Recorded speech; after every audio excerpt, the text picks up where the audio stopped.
Hello and welcome. I'm joined today by my good friend, John Ahern, who's a musicology PhD student in Princeton. He has taught for the Theophilus Institute and also written for Ad Fontes. Thank you very much for joining me. It's a pleasure to be on a podcast that I listen to on a practically daily basis. So I've invited you to discuss the subject of music and particularly what is good music within church. So first of all, to kick us off, why is music a part of Christian worship in the first place? What purpose does it serve? Oh, that's a great question. I mean, let me caveat first by saying that I always say this, I'm a theological lightweight. I don't know anything about theology. I don't have any official theological training. My training is actually as a historian. So, I mean, I can kind of give you the historical answers that I like the most. I mean, the first one would just simply be that Christian worship heavily prioritizes music by virtue of prioritizing prayer. I mean, if worship is most fundamentally an act of prayer, then to pretty much any pre-modern person, that would inherently mean that it is also an act of music.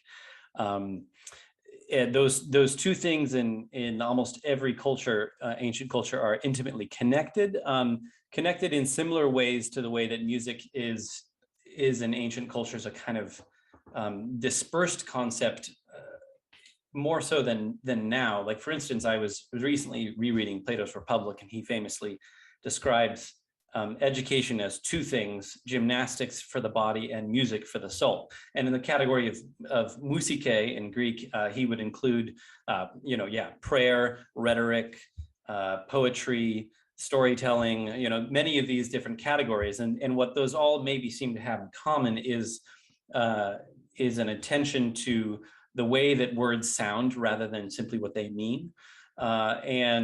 And as that is a concern of prayer as well, that seems to naturally bring music to it. But then in addition to that, of course, distinctively in the way that the Bible portrays prayer, it does seem to consider music and poetry to naturally be a part of prayer. Obviously there are the classic proof texts here, not least of which would be Paul in Ephesians 5 and in Colossians 3, the way he emphasizes Christian communication with one another, speaking to one another as an act of psalms, hymns, and spiritual songs, and using rather technical musical language in the process. Maybe one other thing to mention is that in the more medieval period, perhaps influenced by Neoplatonism, one of my favorite answers to this question, why music, it's felt that music is a way of assimilating the church militant to the church triumphant. In other words, the way that the church triumphant operates in heaven, in the sort of perfect new heavens and new earth, is this glorious polyphony of the many different choruses of Revelation 4 and 5, and that when the church on earth in the sort of present age does its music is a reflection of that kind of glorious polyphony that we're ushered into in the act of worship. So music is a way of ushering us into the heavenlies. It's a way of us becoming more and more like the church triumphant. So you mentioned the way that there is some sort of affinity between music and the word, in that the way that the word sounds is connected to music. And we tend to focus upon what the word means, but there's this other aspect to the word. And right. I'd be curious to see some of the ways that we can integrate that insight into our understanding of the church's song. How does the song of the church, the music of the church, elevate its word character? Yeah, that's a great question. I mean, there are various directions that you go with that question. Since I know ahead of time that you're looking to get us in a kind of direction where we talk about CCM, contemporary Christian music, one of the most important respects in which word and music interact with each other is at the level of what we might describe as musical form. So if you have a text, and let's say that it's a biblical text, and you want to sing that biblical text, I'll take off the top of my head, the Magnificat, Mary's song. That as a text of poetry constrains how the music will materialize. So for instance, if you have if you've chosen ahead of time a musical idiom that prioritizes a great deal of repetition, that also prioritizes certain predetermined musical formats, like for instance, verse, chorus, bridge, chorus, something like that. It'll turn out that approaching Mary's Magnificat is an almost impossible task. And this might actually be true also if you choose a hymn. It's as your typical format, where a hymn is sort of a 4-phrase piece of music, and it has an extremely rigid metrical structure, and it strophs the poetry, which means that it cuts it up into these bits and then they repeat over and over. So both of those formats are actually going to approach Mary's Magnificat fairly awkwardly. And for a variety of reasons. Number one, Mary's Magnificat is rather long, so you have to get through a great deal of text, and particularly for that kind of pop music format of verse, chorus, bridge, chorus, that's very good at getting through maybe 4 lines of poetry, but it's not very good for getting through however many Magnificat is, 20 or so. And another thing that both of those things, the hymn, the traditional hymn, and the more pop chorus format are bad at is when the emotional mood changes. Like they tend to be sort of one mood per song bits, but if you've got an opening section that is Mary magnifying the Lord, and then you've got another section about tearing down the mighty from their thrones and filling the hungry with good things and so forth, those are different emotional tenors, and it turns out that is not going to sit easily with those two musical approaches. So all of that to say that the biblical texts that we are actually asked to sing, both asked to sing by the Bible itself, and also we are asked to sing by the kind of norm of tradition, those texts will end up rubbing up against our predetermined musical forms and asking things of those forms that the forms aren't going to be very good at. And that's when somebody like me comes along and says, well, historically there's a much richer slate of options, musically speaking, than these two sort of narrow options that we are oftentimes presented with, and we need to explore those options if we're going to faithfully sing the texts of the Bible. Does that answer your question? I sort of went off on a tangent. In part, what you're talking about is very much the relationship between the text and the music, and the ways that the text places certain demands upon music if it's going to be faithful to it. I'd be curious beyond that to talk about some of the ways in which the church is a community formed by its collective song. So music isn't just something that relates to its text, it also relates to its performers. And the ways that a particular musical piece is performed creates relations among persons, whether that's between an audience and the performers upon stage, whether it's a soloist performing a piece, or whether it's a gathering of musicians improvising together, whatever it is, there seems to be a further communal aspect of music, that music is one of the things that most brings us together as communities. And it seems that's one of the purposes that it does serve within the life of the church. How can that inform the ways that we choose music and make decisions between the sorts of music that we perform and how we do so? Right. That's a great question. So absolutely. And I think that what I was talking about, that old notion of music being a reflection of heaven, and music making the church militant like the church triumphant, that sort of presupposes certain things. I mean, this is something I've talked about an awful lot. It's sort of a hobby horse of mine, but the way that a lot of music now assumes that the basic act of music composition is that you start with a melody, and then subsequently you add a whole bunch of chords underneath that melody. And what a lot of people don't realize is that itself is a reflection of a certain mode of production of music. And that mode of production of music presupposes that music is Number one, it's one person sort of primarily responsible for making the melody. It's a sort of soloist or group of soloist activity. And then underneath that, there's a kind of, one could even describe it as like proletarian, perfunctory activity of providing accompaniment, providing chords. And though that's a textural layer of the music, which on its own would not be interesting enough to support listening. But it provides this kind of background for the main melody.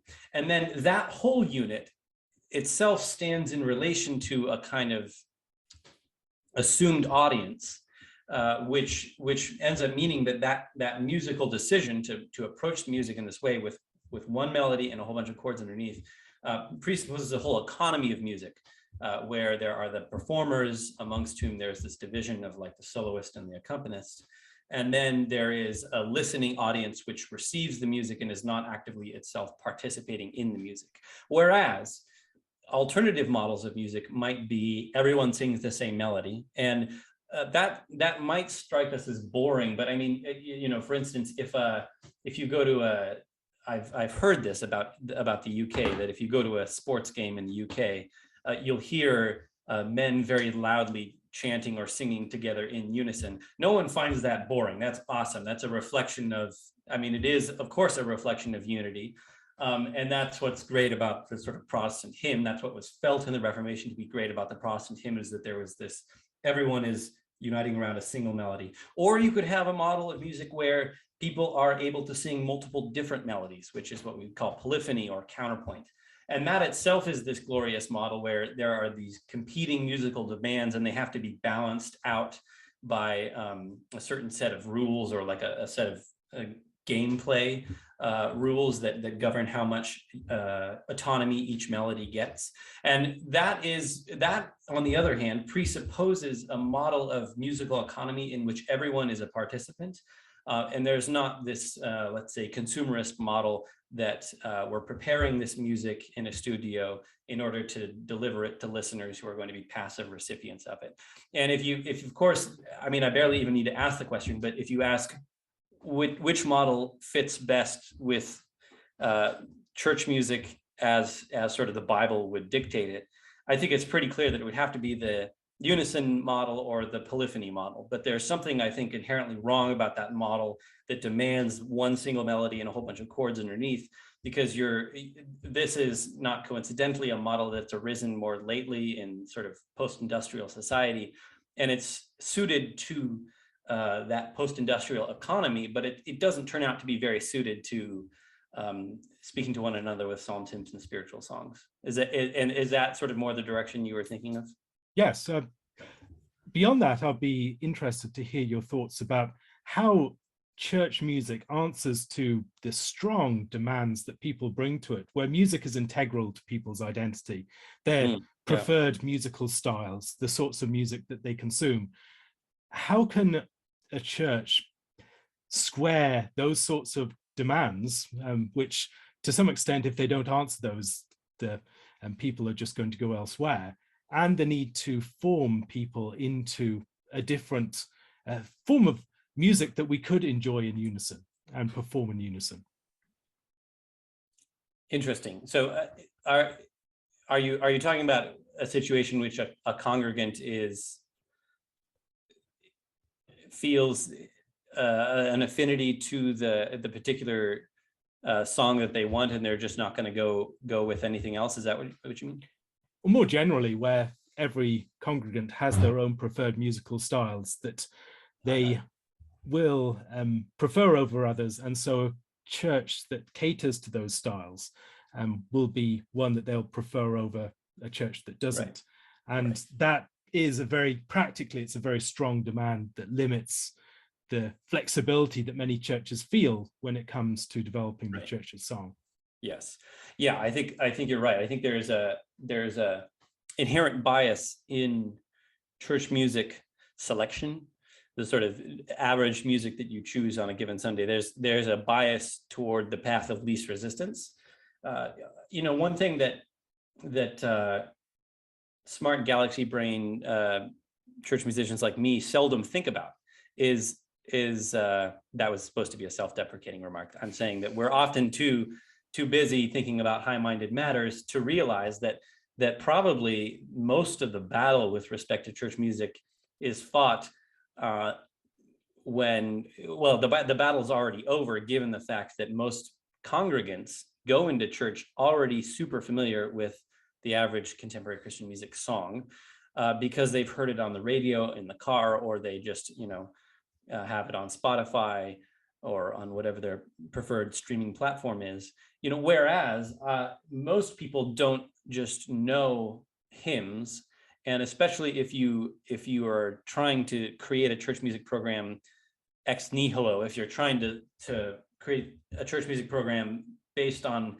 music that's going to likely be unfamiliar to everyone there, there's an immense amount of inertia, given that people are familiar with the tunes, the Matt Redman, Chris Tomlin tunes when they walk in the doors of church. They've heard it throughout the week, and they know that already, but they're not familiar with Claude Goudamel or whatever deep cut from the 18th century you're going for, or whatever.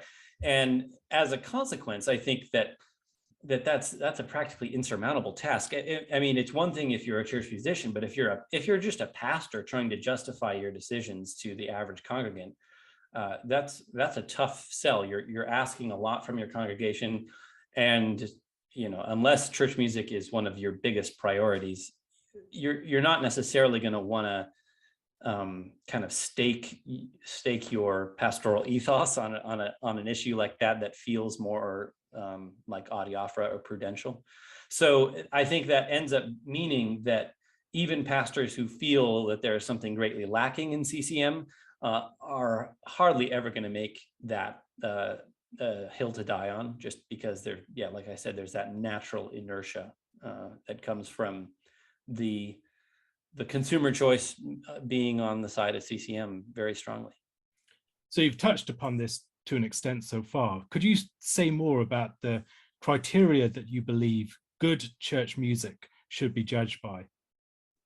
Yeah, I think what I already said about how it has to be formed by the needs of the particular text that you're doing. And I think that one of the tasks of Christian worship is just simply to make the Psalms and Canticles so memorized is not even strong enough a word, just so deeply in the bones of every congregant that the material of Psalms and Canticles feels like it's constantly with us and constantly present throughout the week. I think that's one of the most important tasks of worship, is just that act of catechizing people into the songs of the church, the songs of the Bible. And so whatever musical choice you make needs to sort of be in service of that fundamental task. I think that's why it's incomprehensible to some people that chant, not necessarily Gregorian chant, but some kind of chant, Anglican chant, Lutheran chant, etc. It's incomprehensible to some people why that would be still on the table in the year 2022. But it turns out that there's very little music that's better at that simple thing of getting these canticles or psalms deeply internalized within you. You mentioned the experience at a football game. I mean, yeah, it's essentially chant that's taking place there of some kind. That's right. And it's important to remember that chant as a term is a very recent word. I think that if you look up in the Oxford English Dictionary, the word chant simply meant it was identical to melody or song before about the year 1750. It's only after that time when it began to peel off and mean like this style of singing that doesn't have meter or pulse, and in which you just sort of like say the words to a note. It turns out that was the vast majority of everybody's musical experience before this time, and that if you were to draw an analog to what is most similar to chant nowadays, actually hip hop would be very similar to chant. If you ask a classicist or a medievalist, what would Homer or the Song of Roland have sounded like, they will all to a man tell you that probably R&B or hip hop is the closest modern analog. So these are just forms of music where you're prioritizing the text the textual concerns over musical concerns, and that's sort of the basic reasoning for chant. But now I've lost the thread of what your question was. Oh, criteria of music. Yep. Yeah, that would be one. What we already talked about, and these decisions about how you format the music in terms of polyphony or monophony, or these different types of concerns. I think there are subtle social implications, theological implications to those kinds of decisions. And then maybe a third one would just simply be that these are prudential matters. I mean, many of these things are prudential matters. I'm not going to claim that there's one style of music which we should bind the conscience into doing. But when we make these decisions, we should have our eyes open about why it is that we like one style over another. Like, I think many people think to themselves, well, that needs no explanation. Why I like Hillsong, or why I like Bach's St. Matthew Passion, those are just my affinities. That deserves no further examination, or merits no further examination. But that's, of course, a naive way of how consumer choice works. And we need to understand that a lot of our musical affinities are a consequence of consumer choice. And that many of the reasons that we like a certain kind of music are reasons which are not only theologically unformed, but they're many steps. They're completely unformed, and in fact, they're determinations of people who do not have Christian worship in mind at all, right? I mean, the people who came up with the format of an average pop song and came up with the format of studio production of commercial recorded music, they did not have congregational singing in mind as a goal. And that doesn't necessarily disqualify CCM right out the gate, but it should at least cause us to take a step back and say, well, wait, what are the governing goals here in producing this music, and are those goals compatible with Christian worship? And I think a lot of the time we'll discover that they're not. So we've spoken a bit about some of these things on the side, but a lot of our modern culture of music is novel. It's something that has only existed in something like its current form for the period of time that we've had recorded music. Yes. And it seems to me that if we're going to understand the place that music plays within the modern church, we're going to struggle to do that without considering the dramatic shifts that have taken place in our culture of music more generally. Could you speak to some of those? What are some of the most significant changes that you see that have changed the way that the church relates to its song? And how do you see churches going along with some of these changes in ways that may not be very reflective? Yeah, absolutely. It's a great question. First of all, I guess I should clarify, since my tendency is toward Luddite, just all the technology changes were bad. But I want to make it clear that I actually don't think that. I mean, for instance, the blessing of being able to print sheet music, or recording technology that allows us to, for instance, make this podcast, those are blessings. Of course, they're blessings, and it's not like we're going to turn the clock back. But like you say, we need to not just take them uncritically, that these technological choices mold us in certain ways and so forth. So yeah, the obvious one, if we sort of work backward chronologically, the obvious one would be around the turn of the century, when recording technology, the 20th century, when recording technology became available. And then, in the 40s, 50s, and 60s, when it really sort of was honed into a science, particularly for music. It's obvious, but it's worth contemplating it for a while. If you want music in the year 1850, you have to make it yourself. You don't go turn on Spotify or the record player or whatever. If you want music, you make it yourself. People still wanted music, and they did it as often as they could. There were whole cultures around how you can recreationally do music, like the scenes in all those period dramas where the love interests are sitting next to each other on a piano bench and playing a four-hand, Schubert piece or whatever. That's totally real. That really happened. That was the only way they could make music when they wanted music. And what that means is that there's a huge amount of literacy, musical literacy in a period like that. A lot of people have a high level of music proficiency. There's not really this expectation of some people are born with musical talent and others are, infinitely tone deaf and will never be different. There's a high level of recreational amateur musical proficiency.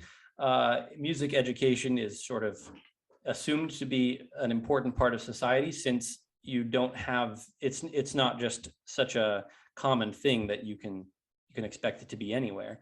And if you want some pleasant music in the background, you actually have to do it yourself. That's a profound difference, and it's worth contemplating how that interacts with church music, which maybe we can in a bit. Another one that's very important, though, is the going back in time even further. It's the invention of the printing press, and actually they didn't figure out how to do music printing until 1500. Yeah, a printing press was closer to 1450, but music printing around 1500. That's the first moment in history where people start to become really interested in preserving musical pasts. I mean, they've always been sort of interested in that, but this idea that I, for instance, can think to myself, oh, what should we do for church this Sunday? Maybe I'll do a motet by Josquin or a mass by Palestrina. That's incomprehensible to anyone before, like, the year 1800, because keeping track of this music, archiving it, then deciding that maybe someone will be interested in it, so I'll reproduce it or print it or sell it or put it online or something like that. That is actually something that is highly non-traditional. And I say this just in case somebody thinks that I'm going to be bashing CCM for the rest of the podcast. Actually, there's a kind of traditionalism with it with respect to music that is highly non-traditional, that sort of assumes modern modes of technology, like, oh, I can go dig up a very random piece of music that they did in the year 1650. But if you went back in time and talked to the person in 1650 and told them, oh, I did your motet in church this Sunday, they would think that was heinous and bizarre and probably necrophilic or something like that. Like, why on earth would you do that? Just write your own church music. So there are two sides to this story, but you're absolutely right that the technological modes of production have a huge impact on church music decisions. Beyond that, you've commented upon this in various contexts, the importance of the economics of our music and the way that that changes the way that we relate to music, more, for instance, as consumers than producers, and the ways in which the whole industry develops around it. Yeah, the one I mean, maybe this is what you're talking about. The one I always think about is, I am aware of this because I've had to sit through, and in college and in grad school, many music theory classes, which are very hated by most people. But what they make you realize is that, for instance, the top 40 chart is directly a consequence of some very canny, smart music producers who understand music theory, and they too had to sit through it in their college classes. And these music producers know exactly the kind of musical decisions which are going to make you buy the song and like the song. And then, of course, there's a return on investment on all the massive capital investment in that song. So that's why I want to bring attention to the economic side of it, because there's a kind of mysterious and almost magical thing that happens behind the song. You hear the song and you just think to yourself, I really like how this song sounds. I had a friend who described it perfectly. He was listening to a song by Lorde, and he's like, this is like weaponized pop. And he's absolutely right. There are these all these decisions down to like the chord structure, and the sort of rhythmic pattern, and how much reverb they use. I mean, the reverb, which is that studio effect that you inorganically put. I mean, the studios are very dead spaces naturally when you record, but then the music producer with software patches will add all this reverb or echoey sound on to give it, reverb has a very clear topological meaning in modern pop music, which is it makes me feel sort of mystical and like I'm out in outer space, or there's a massive cathedral-like space around me, and perhaps all these emotions I'm feeling have some greater significance. I mean, and it's funny how you can go to pop songs and find out the places where they use reverb and they don't use reverb, and it's very clear that it signifies in some kind of way like that. Now, the producer understands all these kinds of decisions, and they know how to deploy these techniques in just the right way to affect the particular demographic that they're going for. And that demographic they know will, purchase the song on that basis. Now, that's what I'm not saying, to be clear, is that that's also how CCM works. It is how CCM works, but I don't think that I think a lot of CCM musicians and producers are very nice people, and they're not trying to swindle anybody, or just like their whole goal isn't merely profit, but they are nonetheless using a mode of production which assumes that as its primary goal. Whether or not they want that to be the primary goal, that is the kind of hierarchy of desire and hierarchy of priorities, which are informing what musical decisions are being made. And that, I would say, is deeply dissonant with the kinds of priorities which are involved in church music, which are necessarily much more local. They're more concerned about participation of the priesthood of all believers. They're much more concerned with, obviously, honoring God, and honoring God through kind of submitting to the particular formats and exigencies of the scriptural text. So the same reason that you might have the sort of weaponized pop that you described in that Lord song might be the reason why there's a sort of convergence upon the musical idiom of Coldplay or U2 in CCM. Right, absolutely. And reverb, I think, again, plays a huge role here.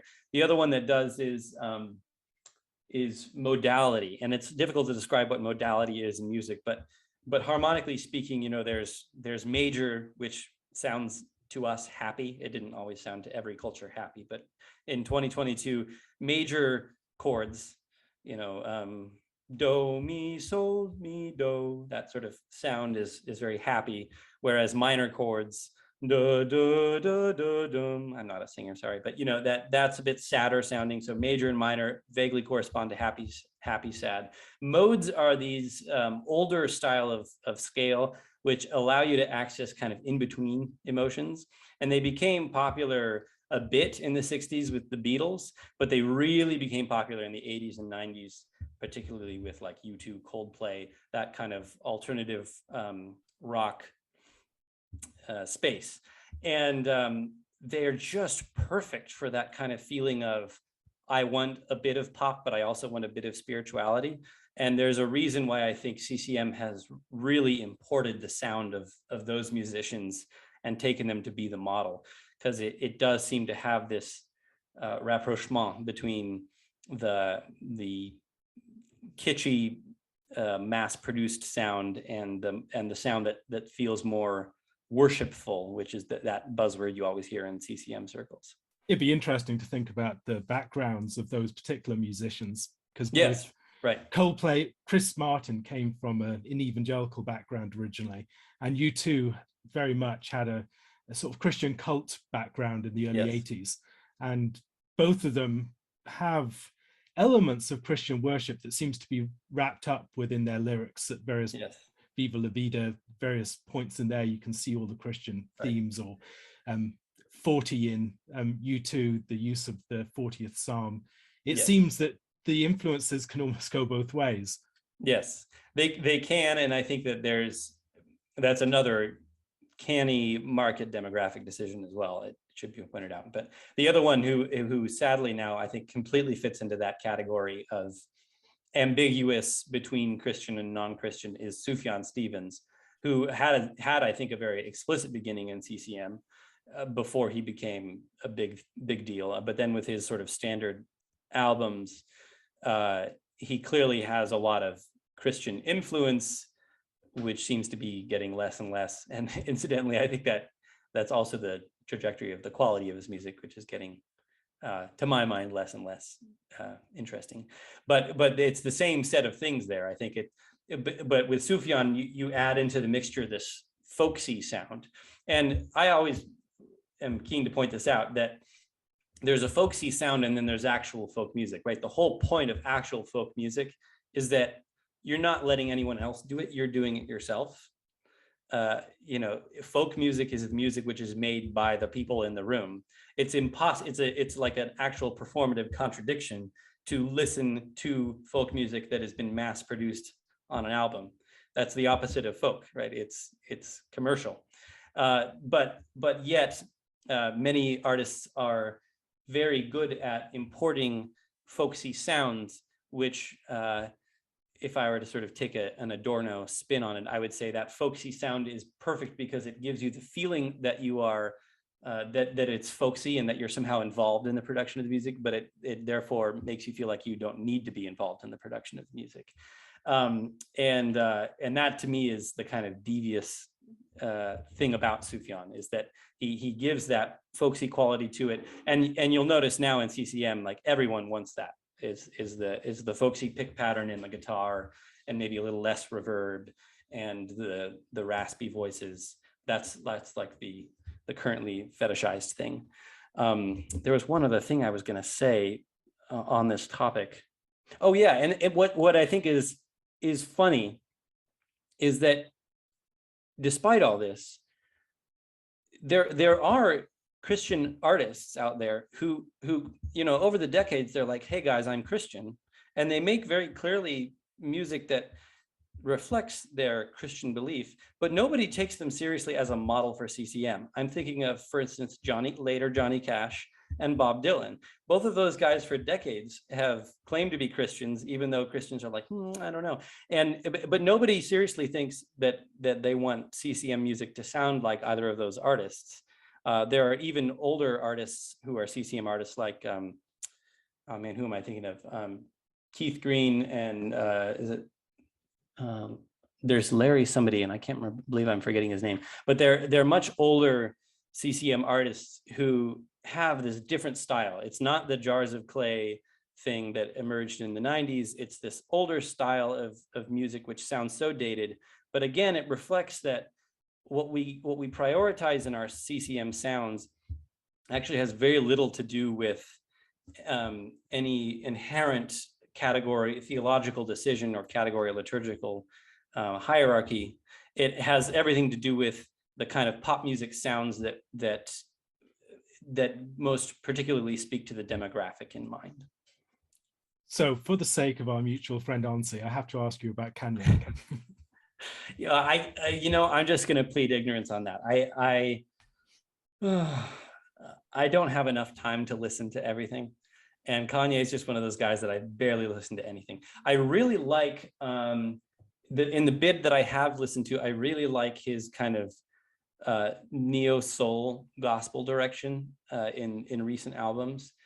Those are neo soul, gospel, R&B. Those are the genres that I sort of have a more natural affinity to, but I don't listen to that. I haven't listened to old Kanye.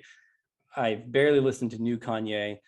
So when people start getting into discussions about what's the relative quality of the more recent albums, I don't know. So sorry, Auntie, I'm just gonna take a pass on that one. So one video that you've recommended before that I found very helpful on thinking through some of these questions is something by Adam Neely on the subject of CCM as the music that he really hates, and trying to get to the bottom of why he dislikes it.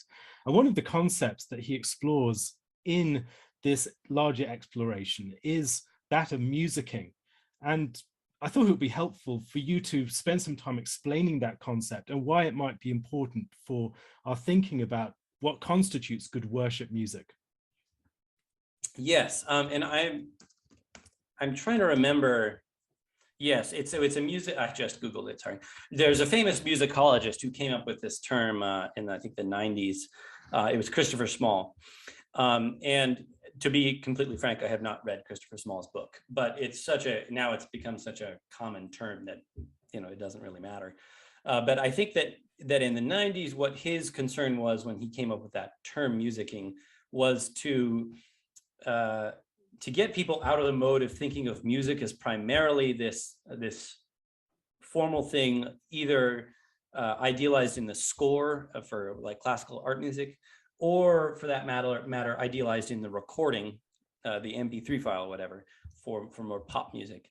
And he felt that was a reductive vision of what music is. And he wanted to expand the kind of, let's say, ontological boundaries of music to include the behaviors that go along with music, the text that is impossible to divorce from the music, maybe the bodily dispositions of, dance or whatever, or the lack of dance. For instance, it's absolutely central to classical musicking that people are there sitting in ties and nice evening wear and not moving their bodies at all until the end of the piece, at which point they clap and perhaps vacate their seats. And that kind of bodily disposition is actually central to how the music operates. And that he's quite right in those sorts of respects. Similarly, I think also concerns of economics, like what we've been talking about, that these are all wrapped up in musicking, and that musicking is a cultural practice that involves many, many things, and it's not just surely the notes themselves. So, for instance, the ways that performance of CCM will generally involve a singer at the front, and is that the sort of thing that would come under absolutely musicking? Yeah. And to be clear, I have played probably about equal parts CCM worship in my career as a church musician. I've done about equal parts CCM and traditional. I'm not like, it's not like I'm against my conscience to do CCM. I usually do what I'm asked to do, and I've done a lot of that. One of the things that I have noticed though about CCM, there are many CCM artists and CCM people who are trying to move away from the so-called I emphasis of CCM, who want it to be more God-focused, want it to be easier for congregations to sing. But despite that, you can try your hardest, but sometimes the music won't let you, right? I mean, if this music was designed for certain cultural practices and certain cultural contexts, and if you're choosing to use that idiom, there are certain things that you're not really going to be able to fight against ultimately. And in some ways, maybe the problem is that the center of gravity of contemporary Christian music is not actually the congregational worship service. It's the radio playing, or the private Spotify listening. And then that's brought in, it's sort of replicated in some form within the worship service with the soloist at the front. And the song is written for the solo performer, and other people can sing along, but it's not really written for the congregational singing that you'd usually have for a hymn, for instance. Right. You're exactly right. And you said the word replicate. That's, I think, crucial, that where is the church music? If you had to point to it, where is it? It's on Spotify. It's not there on Sunday morning. Sunday morning is a replication of the Spotify track. Whereas a hymn that you sing on Sunday morning worship is never thought of as a replication of Trinity choir singing the hymn, right? The main thing is the hymn that you sing, and it's sometimes nice to listen to a recording of a hymn, right? Whereas if I sing Our God is Greater, or whatever that song is, by Chris Tomlin, whatever the title is, Our God, right? And if I sing that on Sunday morning in my church, what everyone in the congregation thinks is, oh yeah, it's the Chris Tomlin song. And when they hear your particular band doing it, they're hearing in their head the Chris Tomlin song, and then they'll be disappointed that you don't sound exactly like that or whatever. So basically you're competing with a thing which exists completely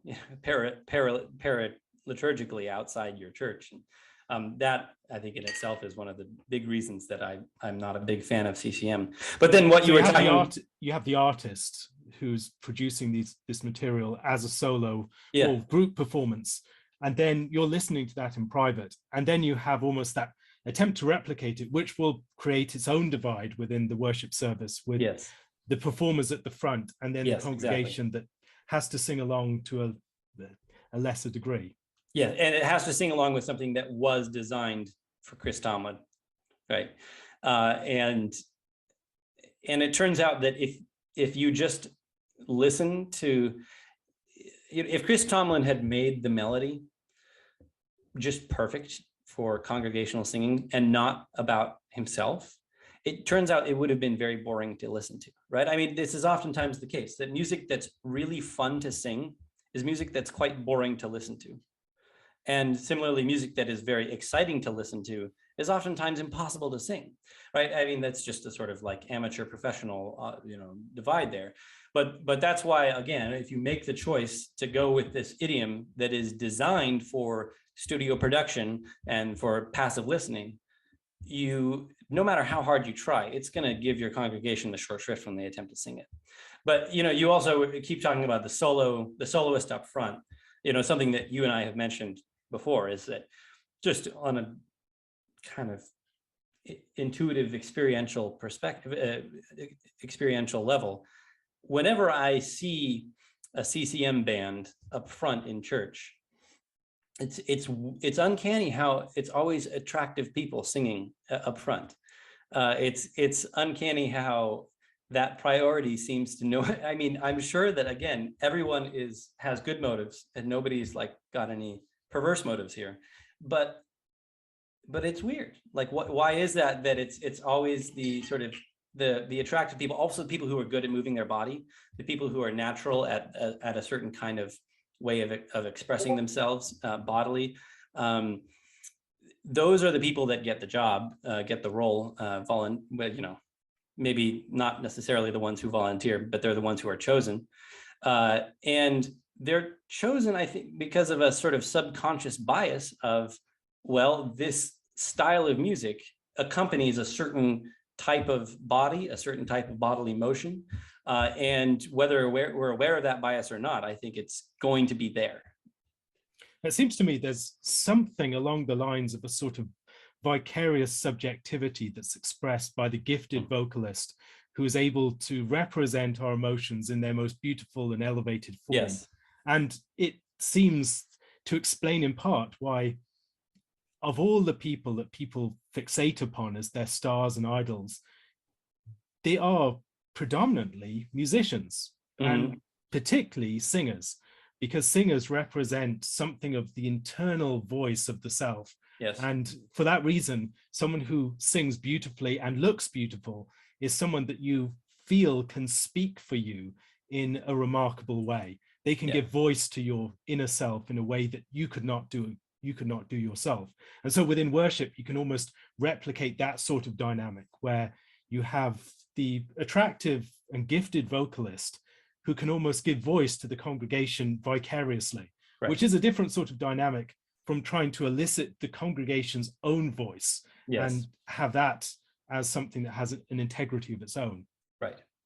That's a very good point. And there's actually a famous essay by, I don't know, maybe you're thinking of it, a famous essay by Roland Barthes, who talks about this function of voice. Is really, it's something that actually emerges distinctively in the West. Not all cultures have that sense that a person's voice when singing represents the subjectivity of the room in a way, especially the female soloist. But that really emerges in opera, and it's funny that's something you have opinions about opera, if I remember. Yes, I do. But let's just point out that Cher and Beyonce and Sandra McCracken, they all have in common this what you noted, that kind of subtle infrastructure of the voice as a vicarious subjectivity that goes back to the emergence of opera in the 17th century. But that's neither here nor there. I should point out that that's not we're not necessarily describing something that is bad inherently or even bad in worship. But I think that it needs to be hierarchically much lower on the priority of worship than what you mentioned, which is eliciting from the congregation their own voices. If Peter Leithart were here, he would talk about how he would be ashamed that I didn't mention earlier that worship is very much we're offering ourselves up as a living sacrifice. In the Old Testament, they offered sacrifices, and the aroma and the smoke and the the sacrifice that had been burnt was rising up to God. At some point in the Old Testament, perhaps around the Davidic tabernacle, there seems to be a shift into thinking of music as itself an act of that sacrifice. That when we lift up the voice in song, that is the ascent of the sacrifice going up into heaven, and it's a sweet aroma to God. And now in the New Covenant, that's sort of completely how it works. We are the sacrifice. We offer ourselves up in song. That's how we ascend. That's how our smoke goes up into heaven. And so that is a hugely important reason why everyone needs to be involved. No one is exempt from church music, and that it's fine to have professionalism in church, but it is something that's super added. It's something that is, if we're ordering our loves, as Augustine would have us, our first love has to be congregational singing, and then you can have your choir and your fancy organ, and maybe even your female vocalist after that. But that needs to be the sort of bread and butter. And if we're choosing our musical idiom in service of a goal in worship of having the professional soloist, that's putting our hierarchy of priorities upside down. It does seem to me that many of these decisions are almost made for churches by the sort of consumer demands of the people in the pews. Right. And one of the things that we can maybe get into briefly is the way in which we've already talked a bit about how the music of the church is forming the sort of subjectivity of the congregation. But it's a work of sociology, and the challenge of the sociology of music, I think, is particularly pronounced with the ways that modern music, because of just the sheer variety of it, leads to, and the ways that we're not making it, we're mostly consuming it, leads to divisions along musical lines of musical preference. So you have divisions between generations, divisions between classes, divisions and between race, levels of education, race, culture, all these sorts of things. How can the church be a place where we are coordinating the song in a way that's healing some of these and overcoming some of these divisions, rather than just playing into them or accentuating them? Yeah, that's a great question that honestly I have not really thought very much about. One thing I want to be clear on is that I don't think that we should attempt to obliterate all heterogeneity in church music. Church music is, and always has been, non-Catholic. And if a Catholic is listening, I would say even Catholic music in the Middle Ages was non-Catholic. I mean, there are certain, let's say, Catholic elements, by which I mean universal, right? I mean, there are certain universal elements that might hold true all places, but there's no one idiom that's going to work. Musical idiom is always going to be a consequence of the kind of vernacular region. It always has been, and it always will be. In a way, I think that the best play that a traditionalist church musician can make is to point out that actually CCM is the obliteration of the vernacular. Like it is in fact a way of robbing people of their own musical language and their own musical voice, and imposing on them this kind of top-down approach where music producers are making all the musical decisions, and then you basically just get to choose with scare quotes what musical idiom you like. I think that I can't tell you exactly how it should look, but I think that actually many parts of the Black American church do a good job of this, that there is an ancient idiom that they have going back to the 18th and 19th century that they have kept true to. It's morphed and it hasn't stayed the same always. But if you walk into a Black church and the gospel music is amazing there, that's music that is genuinely being produced by all the people there, and there's a genuine harmony and polyphony which is present there from merely the people who are there, and it's not this sort of like mere shadow of the Platonic ideal that exists on Spotify. Also interesting to see the way that they incorporate music into preaching. Yes. Oh, absolutely. And what I was saying earlier about rhetoric and oration and prayer and so forth, all being sort of imbricated together. So I'm not prescribing one particular way of doing it, nor am I suggesting that church music should obliterate those kinds of distinctions. I think that a good church music is going to balance the vernacular needs of a particular people with certain standard priorities of Christian worship, which will be the same everywhere. And I do really think that the problem of CCM is not that it's too vernacular, it's that it's not vernacular at all. So we talked a bit about the vernacular and the Catholic. Now we've used the word just as part of what we're discussing in CCM, contemporary. Just as we move towards a close, can you say how we should think about the contemporary traditional opposition? Yeah. Should we just be traditional? Is there a way in which we're just going to have to choose one side of that opposition? Is the opposition a good one? The way you ask that question makes me feel like you know that I have an answer.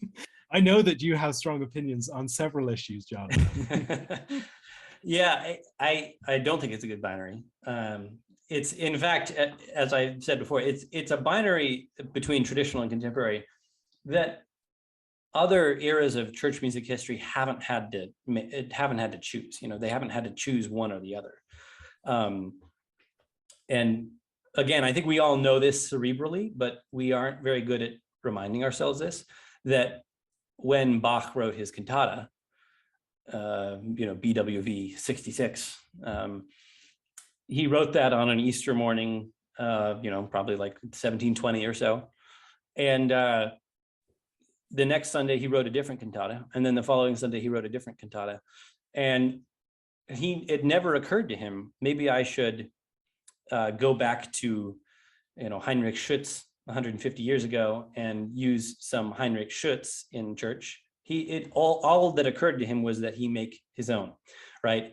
And there were ways of having continuity with the past. He could use old Lutheran chorales, and those Lutheran chorales were Luther's translation of Latin Roman Rite Gregorian chants or Sarum chants. And, you could trace a line musically all the way back, but yet there was something new. There was a great deal that was new every single Sunday.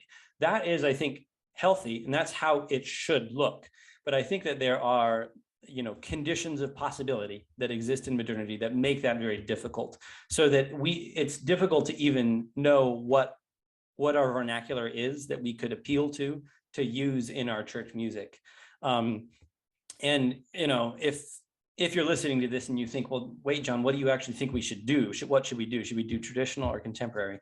The answer is we should do both. And actually, there's nothing really on the market that maybe perfectly satisfies what I'm describing. I mean, there might be a few things, but what needs to sort of first happen is that we need to re-educate ourselves musically speaking and liturgically speaking. This is going to be a long, multi-generational process. I say that we have to have a 100-year vision, 100-year plan for church music. And I think it really begins with increasing music literacy, increasing the number of people who want to actually make music for themselves rather than relying on other people making it. It's singing folk songs to your kids. It's having people over for music nights, having more psalm singing in your church, just enjoying congregational singing in your church, at your school, having a Kodai music program, starting a Suzuki music studio, etc. These are things that I think are what you need to have in place for 20, 30, 50 years before you can begin seeing the kind of fusion of contemporary and traditional that I think would be my ideal. But basically at this point, there's not really a silver bullet music option that I would point to as like, well, this is exactly what we should be doing. I think that if you're a church musician or a pastor, you need to look at your congregation, understand where they are, and do the music that honors God and fits the scriptural text the best in that situation. And then on the back burner, have these larger, longer term music education processes going for the future. So if you were, in conclusion, to give a short bit of advice to each of the following people, to a pastor, to a church musician, to a congregant in the church who's not a musician, and maybe to someone compiling a hymn book, what would be your brief advice to each one of those parties about what they could be doing now? I'm an academic. My job is to just point out problems. I don't have to solve them. Well, let's see. My advice to a pastor would be just without remorse, try to make your vision of music consistent with and systematic with your theology. Like if you've got good theology of worship, just draw, ruthlessly and remorselessly draw the connection between that and music, even if it means, do I have to countenance doing something that I know my congregation won't like? And then once you've done that, once you've made that mental decision, then you can figure out, oh boy, how do I transition my congregation over the next 20 years to where they need to be? For a church musician, I would say the opposite, basically, and that is take it slow with your congregation. You absolutely need to make sure that you're not losing them, because I think church musicians are always going to be the people who can sort of hear and see the musical future, and they're already there in their minds, but it takes a long time. And also don't forget that people love music if you repeat it a lot. So just repeat the music you love a lot, and they're going to like it. And then you said to a congregant, I don't know, to a congregant, sing more music on your own. And what was the last one? Maybe someone compiling a hymn book. Oh yeah, someone compiling a hymn book. Well, I wrote a thing on this. I think there should only be 100 per hymn book, and that was sort of almost a facetious thing. I obviously recognize that it would probably have to be more than 100, but to someone compiling a hymn book, I would say prioritize the music that's music that originates from the folk music tradition. Like there are many hymns which were composed by some composer, and then there are many hymns which are just simply a composer has harmonized a folk tune. And that's what I think Ray Fum Williams, the greatest hymn writer, that's what he does a lot of. Just chock full of that and a lot of good lyrics, a lot of good hymn texts, and everyone will love it. No matter, it takes about 2 minutes for someone to fall in love with a good Ray Fum Williams hymn. That's my advice. Wonderful. Thank you very much for joining me for this discussion. Oh, it's been a pleasure. I'm also going to give a number of links to articles and other things that you've written that explore and develop some of the trains of conversation that we've had in the last hour. Great. I apologize in advance to your readers. God bless, and thank you all for listening.